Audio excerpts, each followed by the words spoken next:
아멘.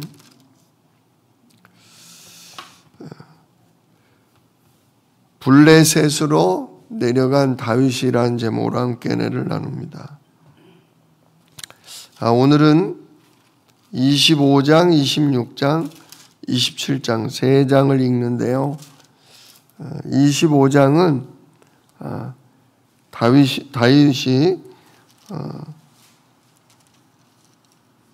다윗이 아비가일이라는 여자를 만나게 되는 그런 장면입니다. 시작은 사무엘이 죽음에 그렇게 시작해요. 25장 1절에 사무엘이 죽음에, 사울 왕과 다윗 왕을 기름 부어 세운 사무엘이 드디어 이제 나이가 들어 죽습니다. 진짜 우리의 인생이 영원하지 않다는 것을 보여주시는 겁니다. 아무리 하나님이 어려서부터 택하고 귀하게 썼던 주의 종이지만 역시 시작이 있다면 인생은 끝이 있는 겁니다. 자, 그 일로 말미암아 다윗도 좀 어려움이 더 있겠구나 싶은 마음을 먹었어요. 왜냐, 그래도 주의 종이 있어서 주의 종이 기도하면서 사울과 다윗의 중재자가 될 수 있었는데 이제 그 중재자인 사무엘마저 죽습니다. 그래서 다윗이 바란 광야로 들어가요. 광야라는 건 사람이 살 수 없는 그런 땅입니다. 근데 그곳에서 이제 무슨 일을 겪냐면 다윗이 피해서 지내면서 아주 부자 나발이라는 사람과 함께 지내게 돼요.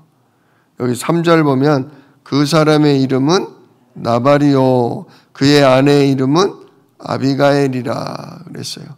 그 여자는 총명하고 용모가 아름답지만 그의 남편 나발은 완고하고 행실이 약하며 갈렙 족속이었더라. 다윗과 같은 유다 지파 사람이었던 겁니다. 근데 이제 이 나발이 2절에도 나오지만 양이 3,000마리고 염소가 1,000마리였다. 굉장한 부자를 의미합니다. 근데 이제 다윗이 이들과 가까이 이웃으로 지내다 보니까 나발의 양떼와 염소떼를 지켜준 적이 있어요. 이렇게 강도떼가 와서 양을 훔쳐가고 또는 짐승들이 떼로 와서 양떼를 물어 죽이는 그런 때도 있는데 다윗의 부하들이 그거를 지켜줬다는 거죠. 근데 이제 4절 보니까 나발이 자기 양털을 깎는다 함을 광야에서 들은지라. 양털을 깎는다는 거는 이제 벼가 익어서 벼를 베는 추수, 그거와 똑같은 개념입니다. 양은 뭐 고기로 먹기도 하지만 양털을 깎아서 그거를 팔 때 굉장히 돈이 많이 남습니다. 그러다 보니까 이 나발의 집에 양털을 깎아주고, 양털을 깎을 때 가서 그동안 우리가 당신의 양을 지킬 때 같이 도와줬으니 좀 우리에게도 나눠주시오. 이래서 다윗이 이제 사람을 보내요. 근데 이 나발이라는 사람이 빤히 알면서도 모른 척하면서 아주 마치 거지 취급을 합니다. 그러니까 다윗이 엄청 화가 나요. 야, 진짜 내가 선으로 대했건을 악으로 갚냐? 그러면서 이 다윗이요 13절을 보면 24장 13절을 보면 칼을 차고 군사 400명과 함께 이 나발을 죽이러 갑니다. 근데 그 소식을 그의 부인 아비가일이 듣고 지혜롭게 얼른 떡과 양고기와 포도주와 그리고 건포도를 들고 화를 풀라고, 우리 남편이 어리석어서 그렇다라고 그를 좋은 말로 다윗의 마음을 살피고 그래서 다윗이 분노를 풀고 용서를 하는 장면이 나오죠. 근데 이제 그런 일이 있었다는 것을 그의 남편이 몰랐다가 그 다음날 알고서 놀래가지고 이 나발이라는 남자가 다윗이 자기를 죽이려고 왔었다는 걸 듣고 놀래가지고 병이 나서 열흘 만에 죽습니다. 그리고서 어떤 일이 벌어지냐?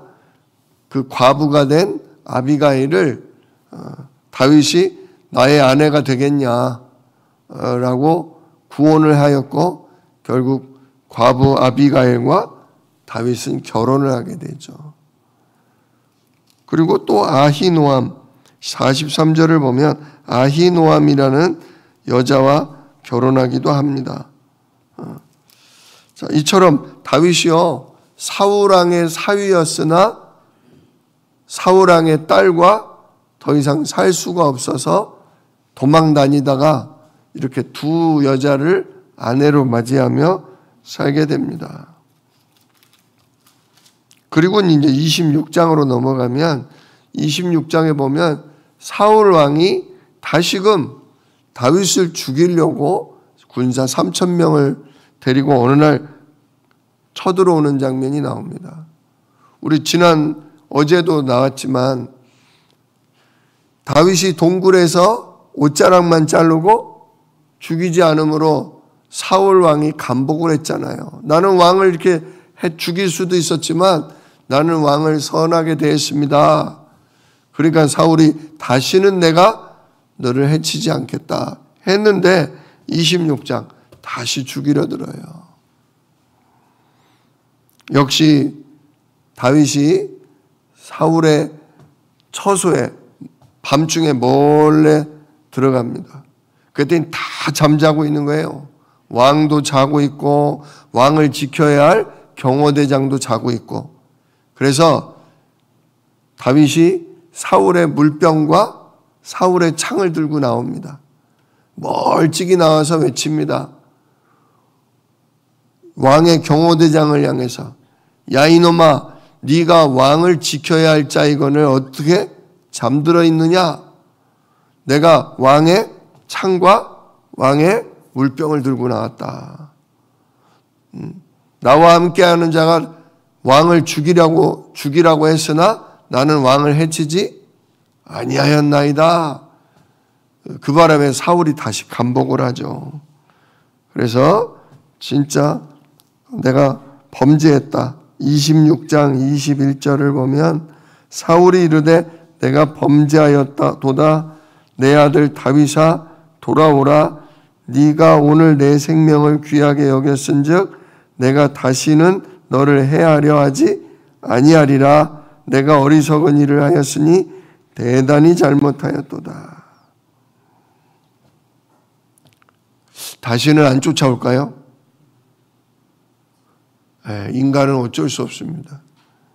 인간은 진짜 안 한다, 잘못했다 해도요, 인간은 또 넘어지고 또 실수하게 돼 있어요. 특히 지금 이미 사울왕은 하나님의 말씀을 떠나 악한 영에게 붙들린 사람이잖아요. 그러니까 이게 회개를 해도 이게 진정한 회개라고 보기가 어려워요. 진정한 회개는 여호와 하나님께로 완전히 돌아와야 되는 거예요. 근데 지금 이게 뭐냐면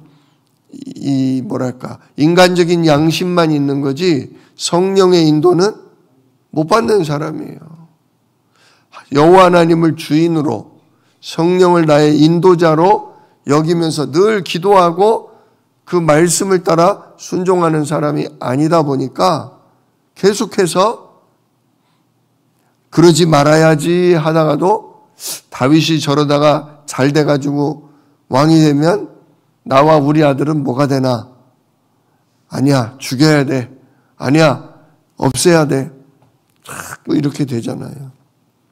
결국 오늘 우리가 읽은 27장에서 다윗이 이런 마음을 먹죠. 27장 1절 다윗이 그 마음에 생각하기를 내가 후일에는 사울의 손에 붙잡히리니 블레셋 사람들의 땅으로 피하여 들어가는 것이 좋으리로다. 사울이 이스라엘 온 영토 내에서 다시 나를 찾다가 단념하리니 내가 그의 손에서 벗어나리라 하고. 자, 도무지 도망 다닐 때가 이스라엘 땅에는 없는 거예요. 그리고 이제 결혼도 새로 해서 안정을 취해야 할 때인데 안정을 취할 것이 없는 거죠. 그러다 보니 그의 생각에 차라리 사울 왕과 원수된 블레셋 사람의 땅으로 들어가 살자.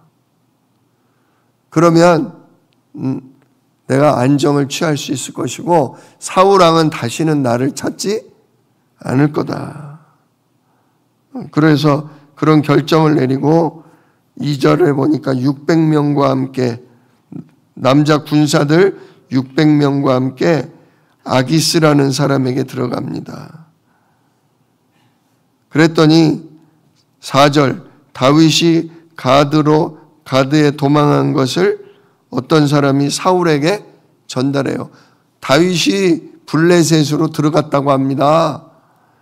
그러니까 사울이 다시는 다윗을 수색하지 않았다. 예, 다윗의 생각대로 어때요? 이제는 더 이상 다윗을 쫓지 않게 됩니다. 이게 잘된 일일까요? 안 된 일일까요? 예, 육신적으로는 편하고 잘된 일입니다. 왜냐? 그 십수년간 다윗을 죽이려 했던 사울이 이제 포기하고 쫓아다니니 않으니 다윗은 쉴 수 있게 된 거죠. 그리고 안정을 취하고 가정을 꾸리고 자식을 낳을 수 있게 된 겁니다. 그러나 반대로요. 지금 이스라엘 나라에 항상 전쟁을 일으키는 원수 나라에 붙어 살고 있으니 누구 편이 돼야 돼요? 블레셋 편이 돼야 돼요. 블레셋이 또 이스라엘에 쳐들어오려고 할 때는 다윗 왕도 어떻게 해야 돼요? 다윗 왕도 누구랑 싸워야 돼요? 자기 민족 이스라엘과 싸워야 되는 거예요. 진짜 차라리 정말 어려워도 하나님의 보호하심 아래 이스라엘 땅에 살아야 하는 겁니다. 근데 안정을 찾으려다 보니까 정말 사울 왕의 칼이 지긋지긋하고 두렵다 보니까 결국 블레셋 땅에 들어오게 된 거죠. 자, 아무튼 다윗이 5절에 아기스에게 부탁을 해요. 내가 당신께 은혜를 입었다면 지방 성읍 가운데 한 곳을 내게 주어 내가 살게 하소서. 다윗이요 20살 이상의 칼을 들고 싸울 남자만 600명입니다. 그러니 여자와 아이들, 노인까지 치면요 한 2-3천 명 됩니다. 이게 뭐 그냥 몇백 명 정도면 어디 마을에 그냥 붙어 살겠는데 이게 1,000명, 2,000명 단위가 넘어가니까 성읍을 하나 주십시오 그랬어요. 그러면 내가 당신께 충성하겠습니다. 그래서 결국 아기스가 6절을 보면 시글락이라는 성을 하나를 줍니다. 시글락. 이 시글락은 유다 땅에서도 가까워요. 여차하면 이스라엘로 넘어갈 수도 있는 가까운 땅입니다. 그래서 거기서 얼마를 살았다? 7절을 보니까 1년 4개월을 살았다. 자, 왜 1년 4개월일까요? 그게 바로 28장부터 나오는 이스라엘과 블레셋의 큰 전쟁입니다. 다윗이 피신하러 블레셋 들어갔는데 블레셋의 왕이 온 자기네 민족을 다 불러다가 이스라엘과 전면전을 펼치자. 그래서 사울 왕과 이 블레셋 왕이 큰 전쟁을 하게 됩니다. 그 바람에 누구도 전쟁을 해야 했어요? 다윗도 누구 편에서? 이스라엘의 원수 블레셋의 편이 돼서 자기 민족인 이스라엘과 싸울 위기에 빠지게 됩니다. 잘못하면 누굴 죽여야 돼요? 할례받은 언약 백성을 죽여야 되는 그런 위기에 빠지게 됩니다. 아무튼 그 전쟁에서 결국 다윗을 죽이려던 악한 영에 시달리던 사울은 이 전쟁으로 말미암아 죽습니다. 사무엘도 죽었고 사울도 이 전쟁으로 말미암아 죽습니다. 그러면 누가 왕이 돼요? 네, 그러면서 다윗이 왕이 되기 때문에 1년 4개월만 블레셋 땅에 살았다. 그러나 이 일로 말미암아 뭐 할 뻔했다? 자기 민족을 죽이는 그런 위기에 빠질 뻔도 했다. 하나님이 은혜로 하나님이 막아주셔요. 이따가 금요 예배 때 전달하겠지만 하나님이 은혜로 자기 민족과 싸우는 거는 막아주셔요. 자, 우리는 오늘 이걸 통해서 뭐를 깨달을 수 있냐? 육신적으로 편안하고 육신적으로 안정을 취할 수도 있지만 우리는 뭘 선택해야 하냐? 하나님의 보호하심을, 성령의 인도하심을 따라 살아야 한다. 하나님이 보호하시지 않으면 자기 민족끼리 싸우고 죽이는 그런 일에 빠질 수도 있다. 또 반대로 이게 뒤집어서 생각해 보세요. 블레셋 땅에 얼마를 살았다? 1년 4개월을 살았다. 다시 말해서 1년 4개월만 참았어도 어떻게 될 뻔했어요? 그냥 이스라엘 편에 있으면서 자연스럽게 왕이 될 수도 있었다는 거죠. 1년 4개월을 못 참아서 그만 자기 민족과 싸우는 그런 일을 할 뻔했다. 그겁니다. 진짜 우리가 고난의 때가 있기 마련입니다. 질병으로 인해, 경제적인 어려움 때문에, 가족 간의 갈등 때문에, 또는 직장의 어려움이나 사업의 어려움 때문에 정말 다윗처럼 와, 이게 언제 끝나나, 이런 고통과 어려움이 언제 끝나나 싶을 때가 있지만 반드시 끝은 옵니다. 하나님이 그 어려움을 통해, 그 고난을 통해 내가 산을 향하여 눈을 들리라. 나의 도움이 어디서 올꼬? 나의 도움이 천지를 지으신 여호와에게서로다. 진짜 아무도 도와줄 자가 없구나. 진짜 부모도 형제도 친구도 누구도 나를 도와줄 수가 없구나. 오직 하나님만이 나를 도우실 뿐이구나. 진짜 오직 성삼위 하나님, 오직 그리스도 바라보는 시간표가 있는 겁니다. 그리고 그걸로 말미암아 진짜 하나님이 나의 목자, 하나님이 진짜 나의 주인 되심을 확신하게 되면, 때가 되면 그 고난이 끝이 와요.